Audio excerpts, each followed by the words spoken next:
Hi, it's George Nordhaus. Welcome to Monday morning. Ready or not, a disaster is coming. That's not good news, is it? But it is. It's realistic. You know it, and we all know it. And we all just found it out in Louisiana. Well, I've got somebody from Baton Rouge, and you've heard of Mike Manus before because he's done other recordings for us. But he and I've talked about this a lot, and he has developed a checklist. I'll use that word, I guess, to have you as an independent agent be able to be ready for a disaster. And you could keep this. You can look at it, tell people in your agency, show it to them, and then keep it because it'll be on it'll be on our archive. You can always go get it. So if anything happens, this is a great checklist. Let me tell you about Mike. Let me show you Mike's picture, and I'll tell you a little bit about him. Okay, Mike. Mike is in New Orleans. Is in Baton Rouge. He was a producer, manager, and so forth in the insurance business. He's been a consultant for the last 20 years or so, and I've been working with him a long time. He writes a lot, a good columnist for a lot of different things. Well, you see Louisiana Surplus Lines Reporter, Risk and Insurance, a lot of other things. He makes some speeches. He's an instructor. He was an instructor, and that's where I started working with him at LSU in Baton Rouge. And you can see the other things that he's in. He's very much involved in a whole lot of things there in Louisiana. But one thing about it is that he understands what to do to go through this mess that he's just had. So, Mike, what do you think? George, thank you for the introduction. One correction, I live in New Iberia now, not Baton Rouge, and I'm glad because the house I owned in Baton Rouge probably took 5 or 6 feet of water. We drove by to see it. Oh my God, where's New Iberia? I don't know. New Iberia is at the instep of the boot. If you look at Louisiana as a boot, look at the instep about a few miles away. Okay, I know where it is. A few miles north of that, and that's where I live. How far from Baton Rouge is that now? 63 minutes from my back door to the bridge. Roughly speaking, huh? It's 63 minutes. We're high and dry where we are. There were several people who flooded in New Iberia. Yeah. But George, on Friday evening, the 12th, or Saturday morning, the 13th, the rain started. And 2 days later, many people had as much as 30 inches of rain. Some had as little as 24. God. The devastation is incredible. Livingston Parish, Denham Springs, 75 to 90% of all structures are totally destroyed. Oh. So when we went to sleep Friday night, we knew we had heavy rains coming. I don't think anybody anticipated this, and that is the nature of disaster. Wow. And once you start in it, it's too late to figure out what to do. You better have planned ahead. I think of 30 inches in a day or two. That takes 3 years for us to get that. Seriously. That's it. Yeah. Unbelievable. Go ahead. All right, George.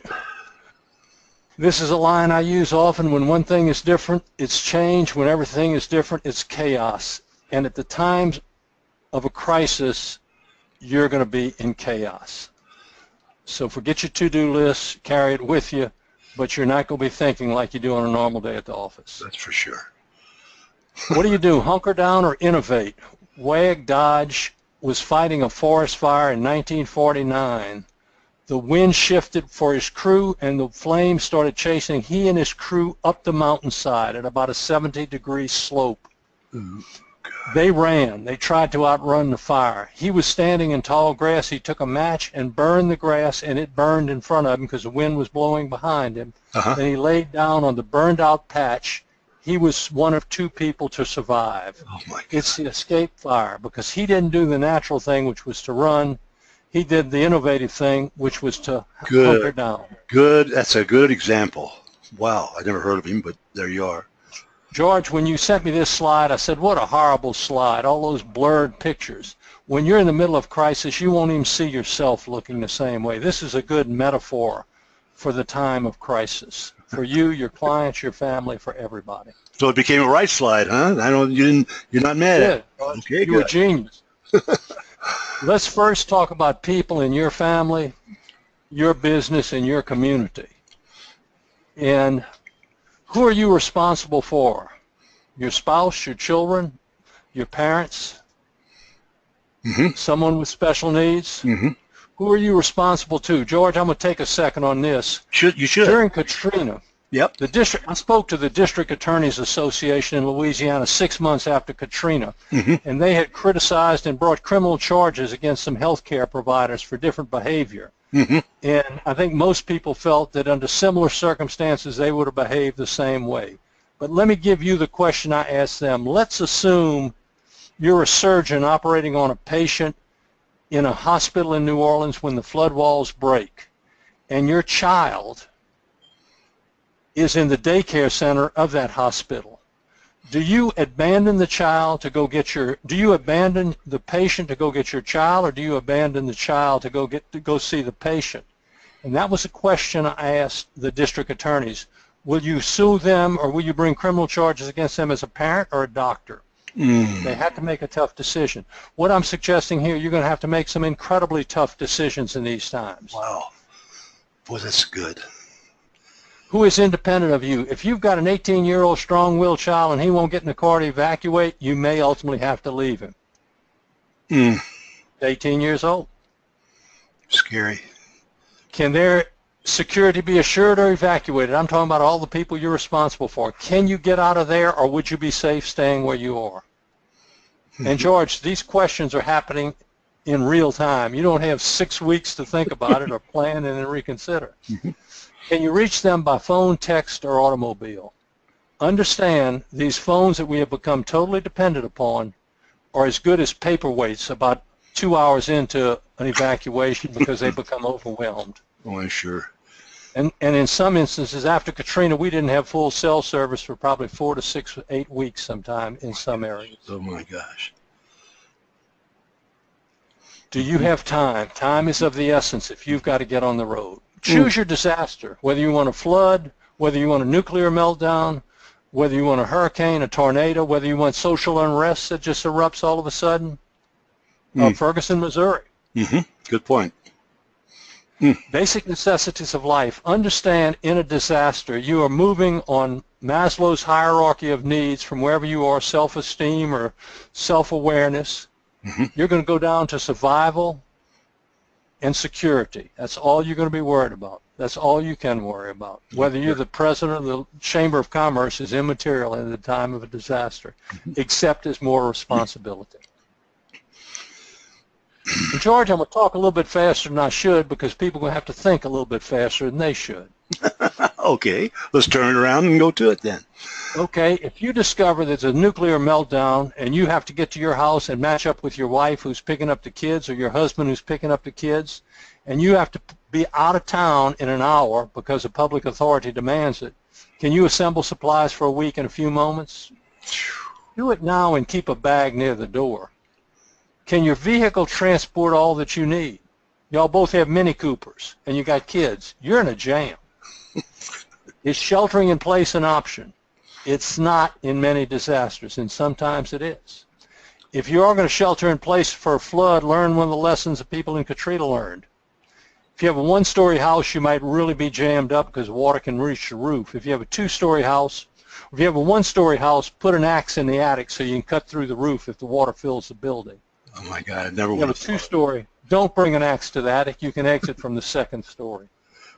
Well, If it fills 2 stories high with water, God just wants you there, so don't even worry about it. oh, boy. What clothes and other necessities will you need? What special needs do children or others have? And when I'm talking about food, I'm talking about food, drink, medications, medical supplies, equipment, toiletries. George, I'm going to have to be a little basic, but I believe most people would trade a 6-pack of toilet tissue for a 6-pack instead of a 6-pack of beer in the time when they're evacuating. I'm sure that's true. Something I would. Another simple thing is throw a blanket or a sheet in there so you can create a little privacy if you've got to stop on the side of the road to pee. Because you're not going to be able to do it. You're not going to leave the line of evacuees to run off the road to go find a restroom. Absolutely. Believe me, if you're ever stuck in 7 or 8 hours of traffic, it's not what you think. Oh, my gosh. See how bad this guy looks? Yeah, yeah. If you're in the middle of this, you may feel that way, George. I'm sure you would. Boy, oh, boy. Are you emotionally ready? That's a good one. George, I don't deal well with drama queens and drama kings. And there are people in my family who are very dramatic. I am not. Mm-hmm. But be ready. And some of the people you think will crush under the stress will thrive, and others that you think will be strong will turn to mush. The same thing will be in your agency. As you relocate your agency and start to handle claims, because remember, all of you listening are in the agency business. No matter how bad your circumstances are, you have to address maybe thousands and thousands of claims for your customers when you can find them and they can find you. Mm-hmm. Next time there's a disaster in your area and there's an emergency center set up, go visit it. Not that you need to, but you need to see what it's like, because it is not the Kiwanis Club meeting. It is not a church group meeting. At the best, they are extremely rough, and the people there are extremely distressed, stressed out. Tensions are high. Mm-hmm. Can you protect yourself and your family in chaos? Will you? George, I'm not trying to create a political debate on this thing or anything else. What are you willing to do to protect your family? What are you not willing to do to protect your family? Are you willing and able to do that? We've seen chaos occur in the streets. I'll take you back to New Orleans post-Katrina. Everybody watched it, but nobody wants to talk about it. If you were there and could not get out, what are you willing to do? Can you balance your own reason and emotions? Or whoever is in charge of the family, if your spouse is stronger than you, put her in charge and let her call the shots. You're not going to have time for debating issues in most instances. Mm-hmm. What else? What else? What else? George, in Louisiana, when we evacuate for hurricanes, we don't have cars, those 4 cars coming in the opposite direction. We contraflow. To get us out quickly, we have learned that you have to send both lanes of traffic in the same direction to evacuate.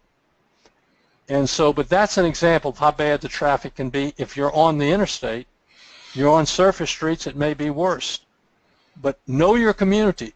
Should you get on the interstate to evacuate, or should you stay on the surface streets? If it's a flood, it might not be possible to be on the surface streets. Scary. Where can you evacuate to? Will that location be impacted by the same crisis? George, in 1993, Hurricane Andrew hit Florida, and then about 3 or 4 days later it hit Louisiana. I find it ironic somebody from Louisiana might have evacuated, somebody from Florida might have evacuated to Louisiana and got a worse hit in Louisiana than they got in Florida. Boy. You want to go away from the trouble or wherever the authorities will allow you to go. You will not be calling your own shots in a worst case scenario. I'm sure that's true. Is there gas in your car, George? You just saw the traffic on the interstate 2 slides ago. Wow. If you got 1/8 of a tank of gas, you're going to run out of gas on the interstate. Oh, God. Can you access a thoroughfare out? Do you have cash and resources to complete the evacuation? George, if the power goes out, credit cards might not work. Good It's point. going to be utter chaos. You better have some cash. Scary. George, something else I thought everybody should put in today in their console of their car a bottle of baby aspirins. I'm not being dramatic. This is stressful stuff. Baby aspirins are the most effective tool in American healthcare today. I'll be darned. There are more people being kept alive by them. If you start having chest pains and an evacuation, put one of those babies under your tongue and try to relax. Good idea. Where are you going? What's your first choice of escape? Is it an option? Is it not? Where you want to go may be equally damaged. Going to Mama's house. Mama may have more problems than you got. And this is not an all-inclusive list. I can promise you anybody in Denham Springs, Louisiana would have traded their car that was, by the time they would have looked at this video, was 6 feet underwater for that sailboat. Because you could get around Denham Springs in a sailboat. Could get around in an automobile or that RV. God. How will you get to your safe place? Who will ride with you? Who will drive? Who's best able to deal with stress? George, if you're a hard-charging, aggressive guy, you probably don't need to be behind the wheel. Somebody who can follow in line might be a better driver. Could be. If you have more passengers than you have space, this isn't a leisure drive to the beach. You're going to be packed in. The tensions are going to be sky high. Should you all go in 2 cars? Is the big car that you use to bring the family the best car? Will it run? You can read these others. Go through this when you have more time. George will have it posted. If your car breaks down, can you repair it? Can somebody else help you? You'll be amazed to see the good Samaritans when you have these type of crises. Imagine that's true. You may also run into some bad Samaritans. I'm sure. Yeah. Can you sleep in your car if housing isn't available? We're not talking about comfort. We're not talking about comfort suites. If there are no options, can you sleep? Wow. Boy, I'm thinking. And that's all this is intended to do, George, to make everyone think. Take your worst case scenario and then make it worse than that and be ready. Who must you talk to and communicate with before you leave, after you're on the road, when you get to where you're going? Your cell phones may not be working. What can you do? And I'm going to say this, and I'll probably say it 2 or 3 more times. We are totally dependent on our cell phones. Most people don't have a blue book anymore that they have all their cell phone numbers and their mailing addresses and their contact information because we look it up on the cell phone. One of the brightest techies I knew came down to Delcombe, Louisiana after Hurricane Rita to help with all of his technology. He said, Mike, I could have just as soon come down here and done cave drawings because all my technology was worthless. That's correct. Mm-hmm. Have you ever discussed a crisis plan, where to meet in the worst case scenario if the communications fail? Well, that's a good one, I think. I never have done that. Never even thought about it. But that's Think about 911, George. Do y'all kids know, your family members, your employees know, if you need help and you can't reach anybody, we will always swing by here if it is still standing. You have a car charger. Wall chargers are useless if the power fails. I don't see many car chargers. Are there a lot of them? I'm talking about car chargers for your iPhone, George. I know you are, but I mean, do you see a lot of those? Like, well, I don't use an iPhone very much.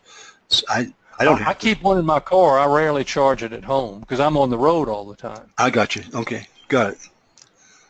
Can you call someone in a safe place and have them outreach to others? Mm-hmm. In an ideal world, you would have told all your children, if we get separated in a crisis, call Mary Lou in Arkansas or Grandma in Houston. Very good. Yeah. So someone can connect the dots. And these arrangements have to be made not while you're leaving for the disaster, days or weeks before. Create a little family packet, complete a little agency packet that gives these instructions to everybody. Good. Make a relationship with an agency 200 miles from you that says, if we ever have a disaster, can we come up to you as an emergency office? That's a great idea. And if you have one, you can come down to me. Now, if you're both on the coast, don't strike the same deal because you'll all be washed away. Find somebody who faces different perils. Balance the risk. Good. Manage the risk. I like that. Written list of phone numbers. Your cell phone will not work. Other is always a good question. Evacuation. Go ahead. The best egress might not be the right egress. Everybody's going to be taking the best. How well do you know? What kind of sense of direction do you have? I don't have one, so I have to go with the crowd. What hazards exist on the road? Could be anything from the weather that's causing the disaster to the social outrage that will occur. Can you care for yourself and your passengers during the process? George, I love my 2 boys as much as anything in this world. I did not always enjoy traveling them when we were going on a vacation. All right. If you have a 5-year-old and a 7-year-old in the car saying, "How much longer, Daddy?" in a disaster, Ooh. take medication. Oh, God. You have a map. GPS may not work. In all likelihood, when it gets in the height of it, it won't work. The system will be overwhelmed. What else will you need on the road? Will it be available? Can you pay for it? Credit cards may not work. Yep. Other. Every list I have that has 7 or 8 items, you probably can expand to 20 and then tighten it back down to 10. I'm sure. But do what's right for you.